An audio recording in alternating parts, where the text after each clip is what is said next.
नमस्कार, मी ॲडव्होकेट वीरेंद्र इचलकरंजीकर. आत्तापर्यंत बरेचदा मी हिंदुस्तान पोस्टच्या या चॅनेलवरती आलोय. पण प्रश्न ज्याला विचारले जात होते तसा म्हणून आलोय. प्रश्न विचारणारा म्हणून आलो नव्हतो. आज मी प्रश्न विचारणाऱ्याच्या भूमिकेत आलोय. कारण विषय तसा आहे आणि हिंदुस्तान पोस्टनेच एक विनंती केली, की आज तुम्ही ही मुलाखत घेता का? तर आज माझ्यासोबत आहेत एका महत्त्वाच्या पुस्तकाचे लेखक. हे पुस्तक आहे अरविंद सिंग यांनी लिहिलेलं आणि खोटे इतिहासकार काय आहेत आणि हिंदूंनी त्यांचं षडयंत्र कसं उद्ध्वस्त केलं याच्यावरती त्यांनी लिहिलंय. माझ्यासोबत आहेत. जवळजवळ 5 वर्षांपेक्षा जास्त काळ त्यांनी ह्या पुस्तकात दिलेला आहे काळ हा. आपण समजू शकतो की केवढी एनर्जी त्यांनी घातली. खरं तर मला मोह असा होतोय त्यांना पहिलं विचारावं की हे पुस्तक लिहायची इच्छा तुम्हाला का झाली? पण पुस्तक काय आहे, कशासाठी काय त्यांनी त्याच्यात मांडलंय हे आपल्याला पहिल्यांदा जाणून घ्यायला लागेल. आणि दुसरा मोह मला होतोय त्यांना विचारायचा की हे पुस्तक लोकांनी का विकत घ्यावं, बघणाऱ्यांनी का विकत घ्यावं? पण कदाचित हा प्रश्न मी त्यांच्यासाठी शेवटी ठेवतो. तर मला सांगा की हे जे पुस्तकाचं नाव आहे India's rogue historians, how they fought against Hindus and lost, म्हणजे बदमाश इतिहासकार आणि ते कसे हिंदूंच्या विरोधात हरले. 2 प्रश्न एकत्र विचारतो. ते बदमाश इतिहासकार, बदमाश शब्द बरोबर आहे का? दुष्टही चालेल. दुष्ट, हा, रोग, हा, ते कोण आणि त्यांनी काय धडपड केली? म्हणजे हा प्रश्न अशासाठी महत्वाचा आहे की गेली कित्येक वर्ष मी स्वतः एका कन्सेप्टवरती विश्वास ठेवतो की आपण एका वैचारिक दहशतवादाचे बळी आहोत आणि वैचारिक दहशतवादाशी लढण्याचीच साधनं आज आपल्याकडे नाहीयेत. हे पुस्तक बघून मी ह्या कार्यक्रमात अशासाठी आलो की हे पुस्तक हे त्या वैचारिक दहशतवादाच्या विरोधातल्या लढाईचा एक महत्वाचा भाग आहे. तर हा दहशतवाद करणारे दहशतवादी उर्फ हे इतिहासकार कोण आणि काय प्रयत्न होते? Over to you. Thank you Virenji आणि हिंदुस्तान पोस्ट यांचा खूप आभारी आहे मला इथे बोलवल्याबद्दल. तुम्ही पुस्तकाची थोडक्यात चांगली माहिती दिलेली आहे. वैचारिक दहशतवाद हे मार्क्सिस्ट हिस्टोरियन्स किंवा त्या पठणीचे जेवढे विचारवंत आहेत ते नेहमीच आपल्या देशात राहिलेलेच आहेत आणि वेळोवेळी थोड्या बहुत प्रमाणात त्यांचं एक्सपोजर झालेलं आहे. पण राम जन्मभूमी हा एक मुद्दा असा आहे की त्याच्यात त्या लोकांनी सर्वस्व आपलं ओतून हे मंदिर किंवा ही जागा हिंदूंना द्यायची नाही असंच त्याने काटेकोर प्रयत्न केलेला होता. पण त्यांना ते जमलं नाही. ते जमलं नाही कारण ते इतिहास जे सांगत होते किंवा त्यांचा जो नॅरेटिव्ह ते आज तगायत ते दाखवत होते किंवा आताही त्यांचा जो सुरू आहे तो खोटा होता. आणि हे त्यावेळेला जेव्हा 85-86 मध्ये जेव्हा हे राम जन्मभूमीचा ही चळवळ जेव्हा उभी राहिली त्याच्या अगोदरपासून उभी राहिली, तो मोठ्या प्रमाणात त्याने स्वरूप 88 आणि 89च्या नंतर त्याने ते घेतलं आणि त्याच वेळेला त्या मुवमेंटच्या विरोधात ह्या लोकांनी प्रचंड लिखाण केलेलं आहे. आणि कोण माणसं, काही नावं ही आणि त्यांची माणसं पदं. ही माणसं आहेत ती आश्चर्य आहे की जवाहरलाल नेहरू युनिव्हर्सिटी त्यावेळेला जो माझा आकलन आहे जवळपास एक 24 ते 25 फॅकल्टी होती सेंटर फॉर हिस्टॉरिकल स्टडीज मध्ये. म्हणजे JNUच्या अंतर्गत हे centre for historical studies department होतं आणि त्याने 1986 पासून ते 1993-94 पर्यंत पब्लिक स्टेटमेंट किंवा त्याने सही केलेली पत्र ही वेळोवेळी त्याने काढलेली आहेत आणि त्या सर्वांचा मी दाखला दिलेला आहे आणि दाखला देताना ती कोण इतिहासकार होते त्यांचंही मी नाव घेतलेलं आहे. रोमिला थापर आहेत त्याच्यामध्ये. रोमिला थापर तर आमच्या सर्वसामान्य अभ्यास माहितीचं नाव आहे की ही रोमिला थापर म्हणजे असं. हा, अजून कोण कोण? रोमिला थापर आहे. आता तुम्ही फार महत्वाचा मुद्दा सांगितला.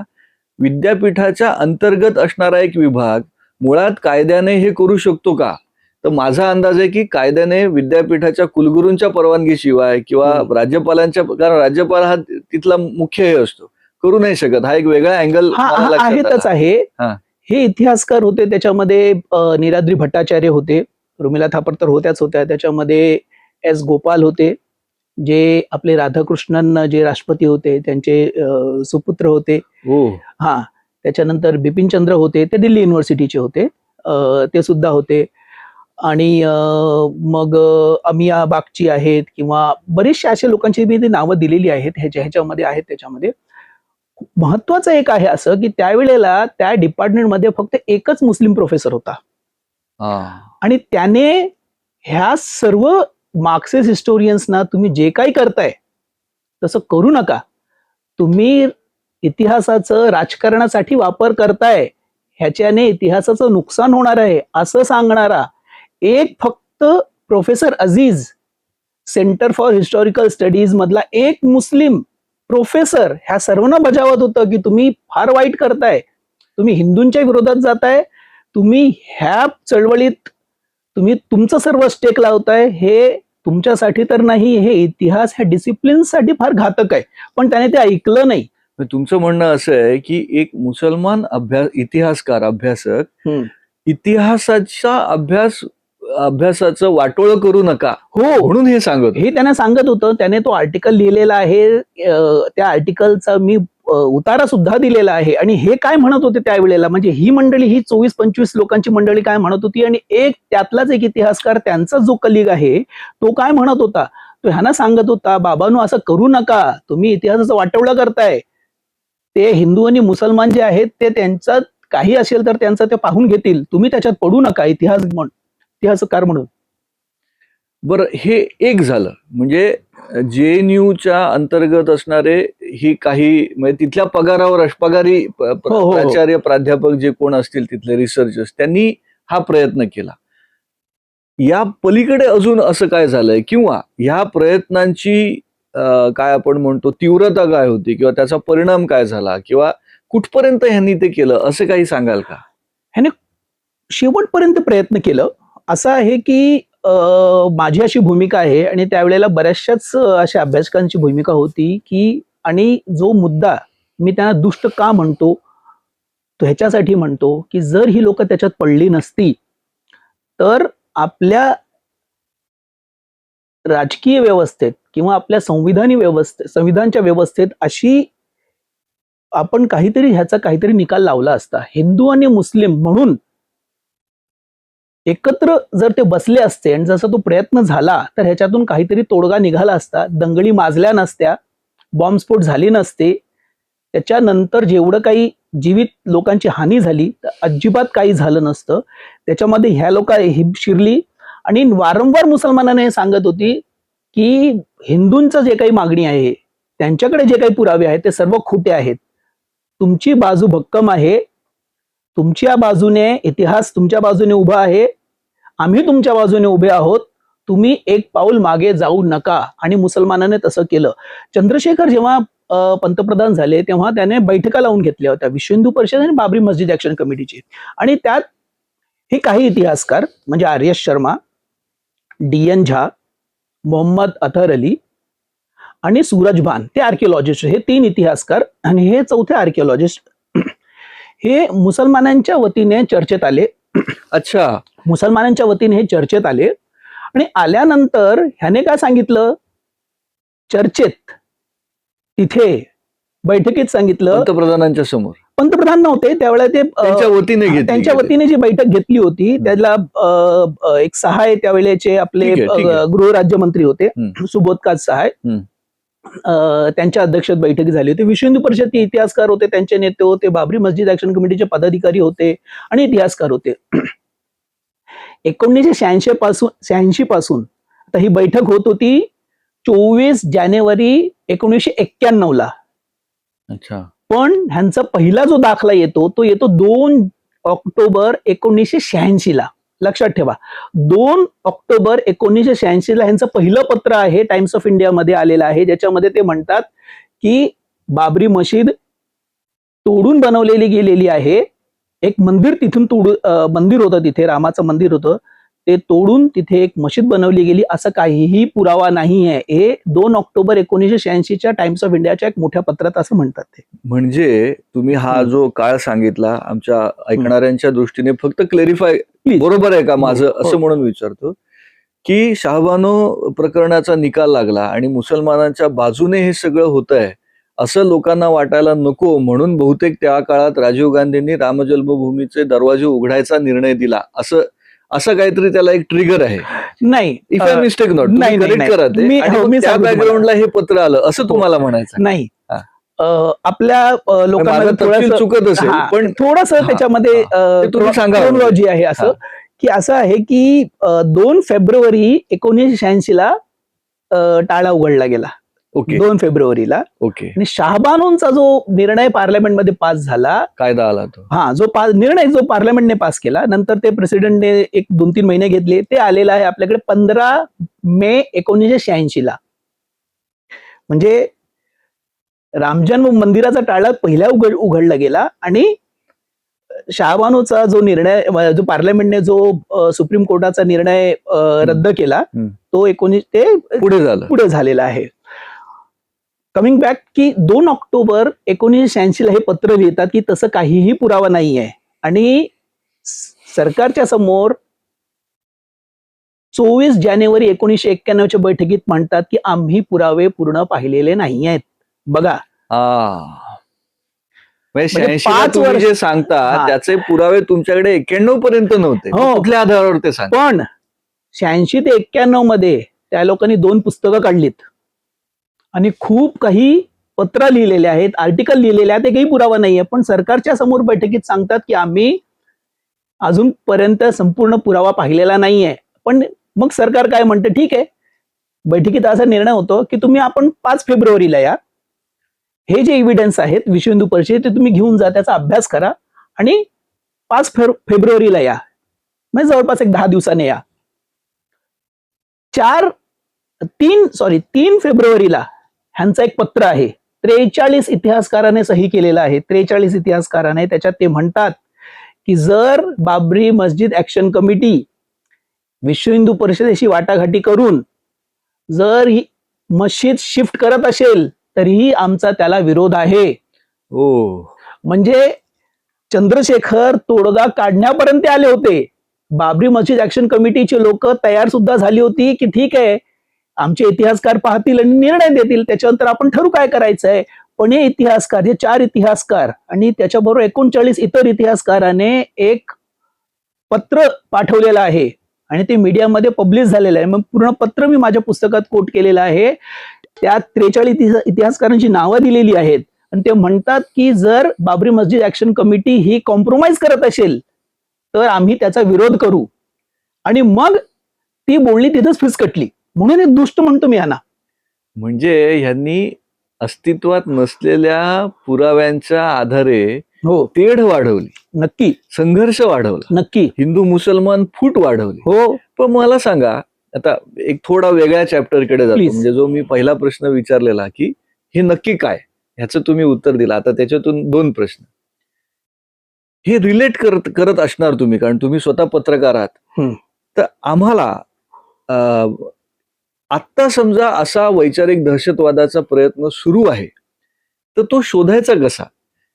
हा जो पॅटर्न तुम्ही सांगितला की अस्तित्वात नसलेल्या पुराव्यांच्या म्हणजे खोटं बोला पण रेटून बोला असं करून देशात अस्वस्थता वाढवली गेली. त्याचा ब्लेम पुन्हा काही वेळेला मुसलमानावर टाकला गेला, काही वेळा हिंदुत्ववाद्यांवर टाकला गेला, असं काहीतरी होत गेलं त्याच्यात.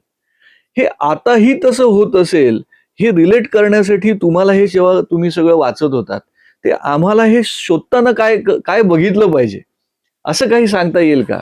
पहिलं तर एक आहे, आपल्याला लोकांना आता थोडं वाचण्याची सवय वाढवावी लागेल, ती कमी झालेली आहे. पहिल्यांदा वाचण्याची सवय ठेवावी लागणार आहे आणि त्याच्यानंतर आपण वाचताना तो काय म्हणतोय तेही तेवढ्या महत्वाचं आहे आणि तो काय पुरावे देतोय ते सुद्धा फार महत्वाचं आहे. आणि हे राम जन्मभूमीच्या चे जे पुरावे त्या लोकांनी दिलेले आहेत त्याच्यावरून सरकार सुद्धा त्यावेळेला हेच म्हणत होती. म्हणजे सरकारचा जो व्हाईट पेपर त्याने काढला नरसिम्हा राव सरकारने, त्या व्हाईट पेपरचा एक बॅकग्राऊंडर होता, तो नरसिम्हा काढला नाही, आवर्जून काढला नाही, लोकांसमोर आणलं नाही. आणि तो बॅकग्राऊंड पेपर तयार करणारा असा म्हणतो की जर हे इतिहासकार मध्ये पडले नसते, हो, आणि हे मध्ये आले आणि अशा मुद्दे घेऊन मध्ये आले ती लोक, त्याने हिंदूंच्या भावना दुखावल्या गेल्या की राम कोण होता, रामाचा जन्म कुठे झाला, रामाची पत्नी कोण होती, सीता काही रावणाची मुलगी होती का, की अच्छा. हा, असे मुद्द्यांवरती लिखाण झालेलं आहे त्यावेळेला, आणि त्याच्यामुळे हिंदूंच्या भावना दुखावल्या गेल्या. आणि हे मुद्दे एका सिव्हिल सूटला, ती जागा शेवटी कुणाची होती, हिंदूंची मुसलमान, हेच सिव्हिल सूट होतं ना, बरोबर. ठीक आहे, दिवाणी खटला होता. त्या बरोबर. दिवाणी खटल्यामध्ये असे मुद्दे घेऊन यायचे आणि वातावरण दूषित करायचं, हिंदूंच्या भावना दुखवायच्या आणि मुसलमानांना चढवून ठेवायचं, हे त्याने ते केलेलं आहे. आजही, म्हणजे आजही आज ते तेच करतायत. म्हणजे आता भोजशालेचा मुद्दा असेल तरी बघा तुम्ही, ठीक आहे, भोजशालेच्या मुद्द्यावरती असं आहे की थोडंसं ते मागे आहेत ते आता, पण ते नेहमी मागे पडणार नाहीत. ते आज नाही तर उद्या त्या विद्यार्थी बोलायला सुरू करतील ते. तुम्ही एक फार महत्वाचा मुद्दा सांगितला. मला त्याच्यातून एक प्रश्न आहे. मी कम्युनिस्ट बुद्धिजीवींनी, आपण तसं म्हणलं तर, मुसलमानांची बाजू, मुसलमानांना मदत त्यांना हवी आहे की नाही हवी आहे, त्यांची अडचण आहे हे न बघता त्यांनी मुसलमानांची बाजू उचलून धरली, त्यांना कंपेल केलं, असं तुमच्या म्हणण्यानुसार. आणि ते हिंदूंच्या विरोधात, आता जसं तुम्ही सांगितलं, राम कोण होता, सीता रावणाची मुलगी होती का, इथपर्यंत त्यांनी आणायचा प्रयत्न केला. कम्युनिस्टांनी म्हणजे हे कुठल्या लॉंग टर्म प्लॅनच्या दृष्टीने केलं असेल? What compelled them? त्यांनी हा निर्णय, कारण होते तर हे हिंदू, तुम्ही जी नावं सांगितली ती, तर हे कुठल्या डिझाईनचा भाग? म्हणजे कम्युनिझम हा एका अर्थी निरंतर युद्धाचा सिद्धांत आहे. जोपर्यंत आमचं राज्य येत नाही, लाल क्रांती होत नाही, तोपर्यंत आम्ही लढत राहणार, वगैरे वगैरे, तसं सांगायचं. हे कशातून येत असेल? प्लॅन 1, प्लॅन 2, प्लॅन 3 जे म्हणतो, त्यात काय असेल? हे असं झालंय की फार पद्धतशीरपणे त्या लोकांनी हे फाळणीच्या नंतर सुरू केलेलं आहे. फाळणी झाल्यानंतर फाळणी त्या धार्मिक मुद्द्यावरती झाली की हा भूभाग मुसलमानांचा आणि हा भूभाग हिंदूंचा. आणि त्याच्यानंतर मुसलमानाने तिथं जाणं भाग होतं आणि तिकडच्या हिंदूने इथे यायचं होतं, असं जे काही त्यावेळेला हे ठरलं होतं. तशी काहीतरी लोक झाली, पण सर्वच मुसलमान काय इथून जाऊ शकली नाही किंवा गेली नाही, की तशी त्यांची इच्छा नसेल. खूप मोठ्या प्रमाणात इथं मुसलमान राहिले आणि त्याच्यामुळे मुस्लिम कल्चरचा जो प्रॉमिनन्स आपल्याला मागच्या 250-300 मागे, म्हणजे फार 400-500 वर्षाचा जो मुस्लिम कल्चर आहे इकडे, त्यांची भाषा असेल, त्यांची वेशभूषा असेल, त्यांची राहणीमान वगैरे असेल, हे इथं राहिलं. आणि ह्या लोकांनी फाळणीची मागणी केली, गेले नाहीत, त्याचं काहीतरी रॅशनलायझेशन, काहीतरी जस्टिफिकेशन शोधायचं होतं त्यांना. मुसलमानांसाठी काहीतरी इथं ते का थांबलेत, त्यांच्यासाठी जस्टिफिकेशन शोधायचं होतं त्याला. आणि हे मी म्हणत नाहीये, हे रोमिला थापाने स्वतः म्हटलेलं आहे की मुस्लिम कल्चर भारतात राहिलं, त्याला प्रोटेक्शनची गरज होती आणि त्याला इंटलेक्च्युअल अकॅडमिक प्रोटेक्शनची गरज होती. म्हणून हा सर्व आम्ही हे सर्व प्रयत्न वगैरे केलेले आहे. हे तिथून सुरू होतं. आणि त्याच्यानंतर हिंदूंना कोण चॅलेंज करेल रस्त्यावरती उतरून, तर त्यांना फूट सोल्जर्स हवेत. ते फूट सोल्जर्स म्हणजे हे मुस्लिम. अच्छा. मुस्लिम, मी माझ्या पुस्तकात शेवटच्या ह्याच्यामध्ये माझा असा आर्ग्युमेंट आहे की मुस्लिम हे हिंदूंपेक्षा मार्क्सिस्ट हिस्टोरिओग्राफीचा एक विक्टिम आहे. कारण जे मी प्रत्येकाला विचारतो, ठीक आहे, हिंदू मारले गेलेत, मुसलमानी मारले गेलेत, 500 वर्षाचा संघर्षाचा इतिहास आमचा आहे, त्यांचा सुद्धा असेल त्याच्यामध्ये. 500 वर्षाचा संघर्ष केल्यानंतर आज रामलला तिथे आहेत, मुसलमानांना काय मिळालं? शून्य, काहीच मिळालं नाही. पण मुसलमानाने हे उठून हे प्रश्न ह्या इतिहासकारांना कधीच विचारू नये, म्हणून त्यांना त्या फिरवत ठेवायचं त्याच्यामध्ये. अच्छा. कारण मुसलमान, तुम्ही आलेला इतिहासकार म्हणून मुसलमानांच्या बाजूने, बरोबर आहे की नाही? ठीक आहे की नाही? तुम्ही नापास झालाय, नापास झाल्यानंतर आई वडील ट्युशन टीचरला विचारतील की नाही, एवढे पैसे खर्च केल्यावर कुठे हे माझं मुलगा कमी पडलं? ते प्रश्न मुसलमानाने विचारू नयेत. म्हणून हा सर्व थोतांड हे रचत असतात. प्रत्येका 2-3 वर्षानंतर काहीतरी मुद्दे घेऊन येऊन ते येतात आणि मुसलमानाने फिरवत ठेवतात. मुस्लिम हा त्यांचा विक्टिम आहे. आम्हाला तर मिळालं ना आमच्या रामाचं मंदिर, 500 वर्ष संघर्ष केल्यानंतर मिळालं की नाही? तुम्हाला काय मिळालं? मुसलमान हा प्रश्न कधी विचारणार आहे का? स्वतःच्या नेत्यांना विचारणार आहे का? या इतिहासकारांना विचारणार आहे का? नाही विचारणार आहे का? कारण तशी संधीच त्यांच्याकडे नाहीये. त्यांच्या नेत्यांना, त्यांच्या अनुयायांनी जाहीरपणे विचारावं, परिस्थिती नाहीये. हो, तसं हा झाला एक भाग. म्हणजे माझ्या प्रश्नाचा अर्धा भाग कदाचित अजून शिल्लक आहे माझ्या विचार कदाचित.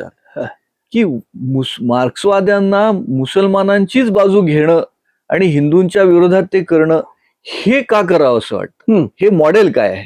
हा मॉडेल हा त्यांचा फाळणीपासून त्याच्या सुरुवातीपासूनच आहे की इतिहासात म्हणजे आपला जो इतिहास आहे, इतिहासाचा जो पिरियड आहे त्याच्यामध्ये एक हिंदूंचा पिरियड आहे म्हणजे प्राचीन भारत आहे, त्याच्यानंतर अर्वाचीन आहे म्हणजे मध्ययुग आहे, आणि त्याच्यानंतर आपल्याकडे हे ब्रिटिशांचा कॉलोनियल पिरियड आहे. आणि ब्रिटिश लोकांनी त्यावेळेला मध्ययुगात काय झालं, 12व्या शतकापासून किती मंदिरं तोडली गेली, किती हिंदू मारले गेले, ह्याचा लेखाजोखा त्याने द्यायला सुरुवात केली. त्या लोकांनी पर्शियन आणि अरेबिक याचा अभ्यास करून त्यावेळेला त्या लोकांनी काय लिहिलं होतं, त्या जे काही दिल्ली सल्टनेट मधले काहीतरी डॉक्युमेंट्स असतील, क्रॉनिकल्स असतील, त्याचं भाषांतर त्या लोकांनी इंग्रजीत करायला सुरुवात केली. आणि मग एक मोठ्या प्रमाणात हे कळायला लागलं 19व्या शतकात हे कळलं की हिंदूंवरती ह्या लोकांनी फार अत्याचार केलेला आहे. आणि मग त्याच्यानंतर आपल्याकडे मग आपल्याकडचे इतिहासकार असतील म्हणजे सरकार असतील किंवा जदुनाथ सरकार असतील किंवा आपल्या कडचे सरदेसाई असतील, रियासतकार ह्या लोकांनी त्याच्यावरती लिहायला सुरुवात केलं. दुसरी बाजू, ही दुसरी बाजू म्हणजे हिंदूंवरती अन्याय झाला ही बाजू लिहायला सुरुवात केली. आता जर फाळणीनंतर मुसलमान जर ह्या देशात राहायचे असतील तर कुठेतरी हिंदू आणि मुसलमान ही गंगा जमनी तहजीब आणि भाईचारा होता असं दाखवण्याचा त्यांचा जो अट्टहास होता, त्याच्या अंतर्गत हे सर्व त्याने ते इतिहास लिहिलेला आहे. मुसलमानांची बाजू लावून त्याने धरलेली आहे की नाही ठीक आहे, ते ब्रिटिश लोकांनी आग लावण्याचा प्रयत्न, ते फोडाने झोडा याच्या राजकारणात ते लोक होते आणि त्याच्यामुळे त्याने मुसलमानांना फार ते विलन होते म्हणून असं दाखवण्याचा प्रयत्न केला. ठीक आहे, तसं मुळात काही घडलेलं नाही. हा 2-4 ठिकाणी वगैरे झालं, मंदिरं वगैरे तोडली गेली, पण फार मोठ्या प्रमाणात झालेलं नाहीच आहे. ही गंगा जमनी तहजीब होती, गुड्या गोविंदाने हिंदू मुसलमान राहायचे, ह्या राजकारण्या लोकांनी आग लावलेला आहे असं तो त्यांचा दाखवण्याचा प्रयत्न होता. आणि आज तर काय ते तसंच आहे. त्यांचा इतिहास पूर्ण लिखाण ह्याच दृष्टीने झालेला आहे. म्हणून इतिहास मुसलमानांची बाजू धरण्यामागे त्यांचा हाच प्रयत्न आहे. बरं, आता एक वेगळा प्रश्न प्लीज. एक तुम्ही पिरियड कव्हर केलाय जो 1986 ते किती 2015 पर्यंतचा ह्या बदमाश हिस्टोरियन्सचा किंवा रोग हिस्टोरियन्सचा. आत्ता 2026 मध्ये अशी कोणती नावं आहेत की ज्यांचं लिखाण वाचताना 2 चष्मे लावून सांभाळून वाचलं पाहिजे किंवा जसं तुम्ही मगाशी सांगितलं सजगपणे वाचलं पाहिजे, अशी कोण नाव आहेत आज किंवा त्यांचं वाचलंच नाही पाहिजे, वाचायला जे काही म्हणजे तुम्ही सांगाल? ठीक आहे, वाचायला पाहिजेच आपल्याला. म्हणजे आजच इंडियन एक्सप्रेस मध्ये एक फार मोठा लेख आलेला आहे रोमिला थापरवरती. रोमिला थापरने त्यांचं आत्मचरित्र लिहिलेलं आहे, त्याचा आज एक फीचर आलेला आहे. बरं.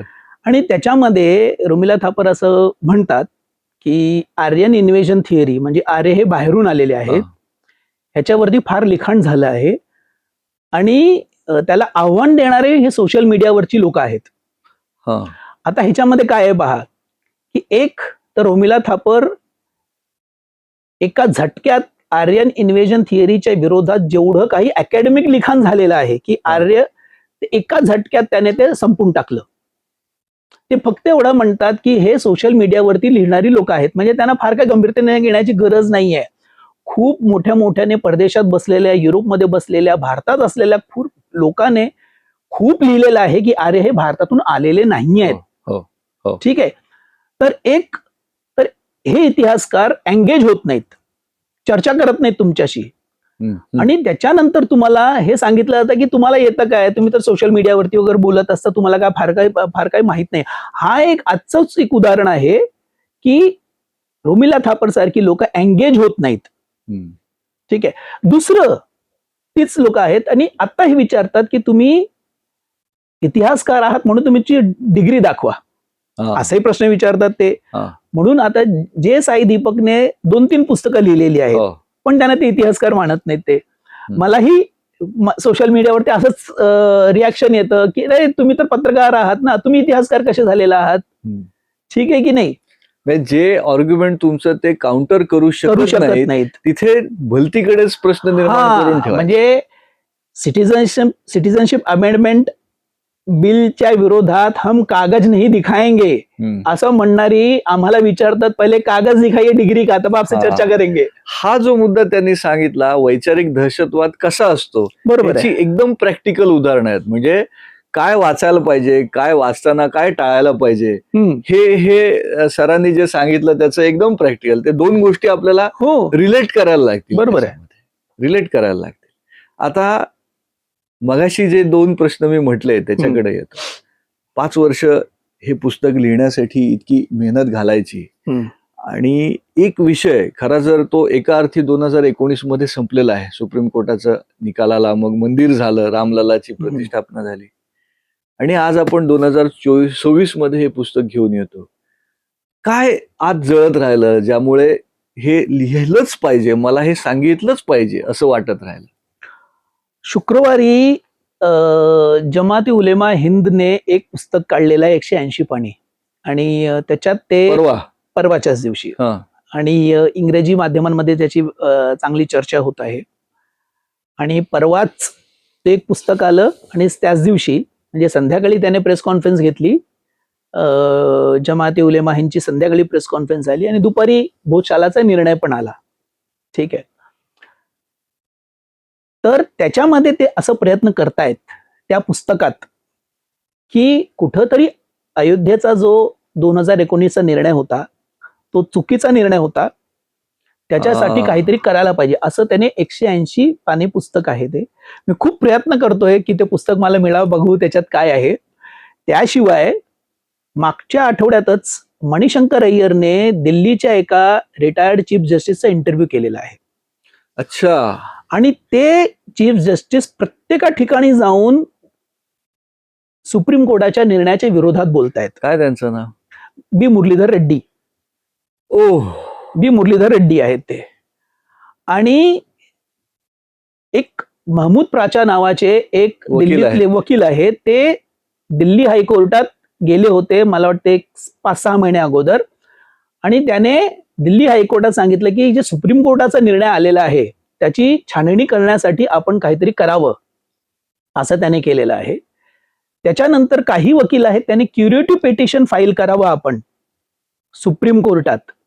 काही वकील आहेत आणि हे त्या वकिलांमध्ये सुप्रीम कोर्टचे 2-3 रिटायर्ड चीफ जस्टिस सुद्धा आहेत. ते म्हणतायत की 5 जजेसच्या बेंचने युनानिमस निर्णय दिलेला आहे. आता त्या निर्णयाला चॅलेंज करतायत लोक, आव्हान देत आहेत, तर आता 7 जजेसच्या कॉन्स्टिट्युशनल बेंचने ते पाहावं. म्हणजे हळूहळू ती तयारी करतायत ती लोक. आपल्याकडे काय आहे, हिंदूंचा नेहमी झालाय ना, मंदिर हो गया ना चलो, नाही मंदिर झालं पण लढाई अजून संपली नाही. लढाई संपलेली नाहीये. आपण आपली मंदिरं तोडली गेली. काही धर्मांचा असा इतिहास आहे. कदाचित हेच त्याचं उत्तर आहे, पण मी थोडा आता परत वेगळ्या मुद्द्याकडे येतो. मी अगदी सुरुवातीला जे सांगितलेलं की प्रश्न विचारण्याचा मला मोह आहे की हे पुस्तक का विकत घेतलं जावं, त्याचं उत्तर त्यांनी एका अर्थी दिलं की मंदिर झालं पण लढाई संपलेली नाही. पण अजून आता त्या मुद्द्याला धरून विचारतो, तुम्ही आज इकडे आलात, आपण आपला वेळ काढून म्हणजे पुस्तक तर लिहिलंच पण पुस्तकावरती हे काहीतरी सांगितलं पाहिजे म्हणून इथे आलात.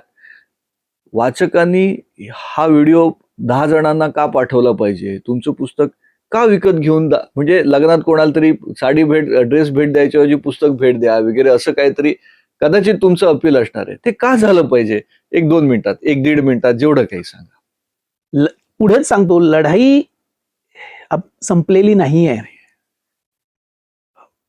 इस्लामचा रेकॉर्ड असा आहे की जेव्हा तो जागा घेतो, तुमची म्हणजे तुमचं मंदिर किंवा जिथे तुमची पूजास्थळ असेल ते घेतल्यानंतर जगात फार रेअरच आहे की ती जागा परत ओरिजिनल परिस्थितीत जाते, रिस्टोर्ड बॅक होत नाही, कुठेच झालेली नाहीये. खूप रेअर असे एक्झाम्पल्स आहे, उदाहरण आहेत. भारतात सोमनाथ मध्ये झालं, आपण अयोध्येत केलं आणि आता भोजशालेत आपण आपला प्रयत्न आहे. हे लोकतांत्रिक पद्धतीने आपण केलेलं आहे. आपली लोकसंख्या जास्त आहे म्हणून आपण दादागिरी करून घेतलेलं नाहीये. म्हणून आपल्याला कसं आहे की जर आपल्याला आपली आयडेंटिटी, सिव्हिलायझेशन हे टिकवायचं असेल, तर ते आपल्याला आपली पूजा जी स्थल आहेत ती आपल्याला परत मिळवावी लागतील.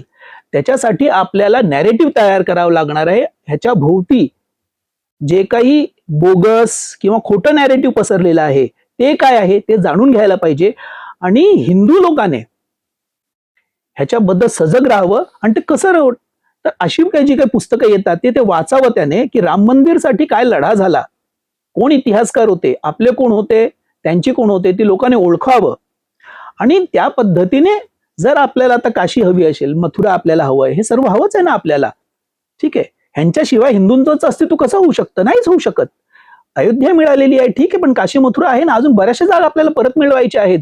पण ते अकॅडमिक पद्धतीने कसं करायचं ते मी हे पुस्तकात मांडलेलं आहे. खूप महत्वाची गोष्ट यांनी सांगितली. म्हणजे एका अर्थी काय पहा, शिवाजी महाराज 16व्या शतकात लढले, त्यांनी अफजल खानाचा कोथळा काढला, त्यांनी पुन्हा स्वराज्याभिषेक केला, जे काही इतिहास केला तो लिहून ठेवला गेला.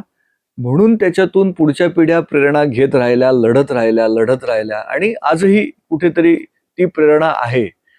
म्हणणं तेच आहे की राम जन्मभूमीचा लढा संविधानिक पद्धतीने लढला गेला, जिंकला गेला, पण लढाई संपली नाहीये. तर मग त्याच्यातून प्रेरणा नक्की काय घ्यायची आहे? लढाईचे कंगोरे काय होते, तुकडे काय होते, कसं ते झालं, हे जर आपण लक्षात ठेवलं नाही, पुढच्या पिढ्यांना दिलं नाही, तर परत आपण त्याच लढाईत हरण्याच्या परिस्थितीत जाणार का? ही एक अस्वस्थता त्या व्यक्तीच्या डोळ्यात दिसते, त्या पुस्तकाच्या पानात दिसते. कदाचित पुस्तक यासाठी घेतलं पाहिजे की ते पुढच्या पिढ्यांपर्यंत, आपल्या आसपासच्यांपर्यंत गेलं पाहिजे.